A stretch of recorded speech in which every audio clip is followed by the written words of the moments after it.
बिस्मिल्लाहिर्रहमानिर्रहीम। प्यारे दोस्तों, बराए मेहरबानी फ़लस्तीन के खातिर इस वीडियो को पूरा देखें। दोस्तों, पाकिस्तान के एक एंकर सैयद अली हैदर साहब ने फ़लस्तीन के जर्नलिस्ट जलालुल फराह साहब को फ़लस्तीन के मौजूदा हालात के बारे में पूछा तो उन्होंने क्या कहा, आप भी जरूर सुने। ये वो पैगाम है जो हर फ़लस्तीनी गज़ा की आवाम के हर बच्चे के दिल से निकल रहा है। अल्लाह की कसम, किसी भी मुसलमान को हम माफ नहीं करेंगे।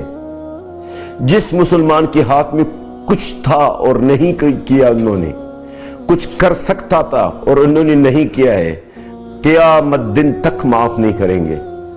क्योंकि हम जो कर रहे हैं गज़ा के अंदर है, अली हैदर साहब, हम आपके लिए कर रहे हैं। ये बैतुल मुक़द्दस सिर्फ हमारा नहीं है, ये मस्जिद अल अक़सा हमारा सिर्फ नहीं है, ये सारा मुसलमानों का है। क्यों गैरत है इस मस्जिद अल अक़सा के लिए? हम काबिल नहीं है माफी के, हम काबिल नहीं। ये मेरे हाथ जुड़े हुए हैं सर, मैं माफी मांगता हूं और हम काबिल नहीं है माफी के। हम लोगों ने आपको मायूस किया है, हम सब ने आपको मायूस किया है। आप लोगों का हक है कि आप हमारी शिकायत करें, आप लोगों का हक है कि आप हमने आपकी किसी भी उम्मीद पे पूरा नहीं उतरे। हम तो आपको पानी नहीं पिला सके, हम तो आपको रोटी नहीं दे सके, खाना नहीं दे सके, आपके बच्चों को कफन नहीं दे सके। अब किस बात की उम्मत है मुसलमान है? मैं माफी मांगता हूं आपसे, मेरे हाथ जुड़े हुए हैं।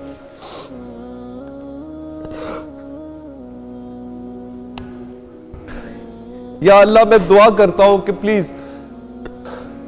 मुझे नहीं पता, मेरे पास तो खैर इतनी सिवाय शर्मिंदगी के और कुछ नहीं है, सिवाय नदामत के कुछ नहीं है। हमारे बर्बाद हो गए सैयद अली हैदर साहब, तबाह बर्बाद हो गए हम लोग, कुछ नहीं बचा है।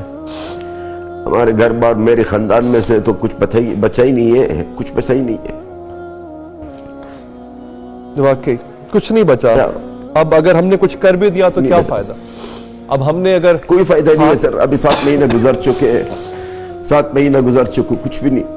बस आप लोग ईद बना ले, याद से शरबत अच्छे बना ले, आप लोग अच्छे शरबतें बनाइए, अच्छे पार्कों में जाए, अपने बच्चों को घुमाए फिराएं। आप लोग हमारे लिए अब मत रोइएगा, कोई भी ना रोए हमारे लिए, आप लोग अपने ऊपर रोए। क्योंकि अजाब, अल्लाह के अजाब से कोई नहीं बचेगा। ये फलस्तीनी जो बच्चे टुकड़े टुकड़े हुए हैं ना, ये इनका जो अजाब है, ये इन जो अल्लाह की तरफ से सजा और अजाब होगा ना उम्मत मुस्लिमा के ऊपर, वो आप भी देखेंगे इंशाअल्लाह। आप माशाअल्लाह जवान हैं और अल्लाह आपको लंबी जिंदगी दे।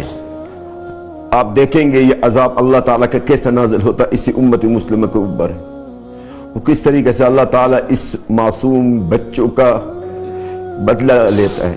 आप सही कह रहे हैं, आप सही कह रहे हैं। अल्लाह अकबर। शुक्रिया आपका जलाल साहब। मैं माजरत चाहता हूँ सैयद अली हैदर साहब, मैं हमेशा आपके प्रोग्राम में हाजिर होता हूँ।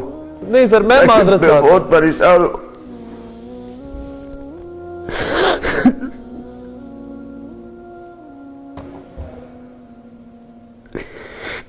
मैं माजरत चाहता हूं सर, आई एम सॉरी, अब रियली सॉरी जलाल साहब, अब रियली सॉरी। मेरे पास अल्फाज ही नहीं है, मैं क्या कहूं। बहुत शुक्रिया आपका, बहुत शुक्रिया आपका। दोस्तों, फलस्तीन को हमें माफी मांगने का भी हक नहीं है, क्योंकि हम सब ने फलस्तीन के लिए कुछ भी नहीं किया। हुजूर अक़दस सल्लल्लाहु अलैहि वसल्लम ने इरशाद फरमाया है कि एक मुसलमान का दूसरे मुसलमान से ताल्लुक एक इमारत की तरह है, जिसका एक हिस्सा दूसरे हिस्से को मजबूत करता है। फिर रसूल पाक सल्लल्लाहु अलैहि वसल्लम ने एक हाथ की उंगलियां दूसरे हाथ की उंगलियों में डाले और इस अमल से ये समझाए कि मुसलमानों को इस तरह आपस में एक दूसरे के साथ जुड़े रहना चाहिए और एक दूसरे की कुव्वत का जरिया बनना चाहिए। मगर अफसोस, हम इस अमल को जिंदा ना रख सके। अल्लाह हम सबको नेक हिदायत अता फरमाए और हमारे गुनाहों को माफ फरमाए।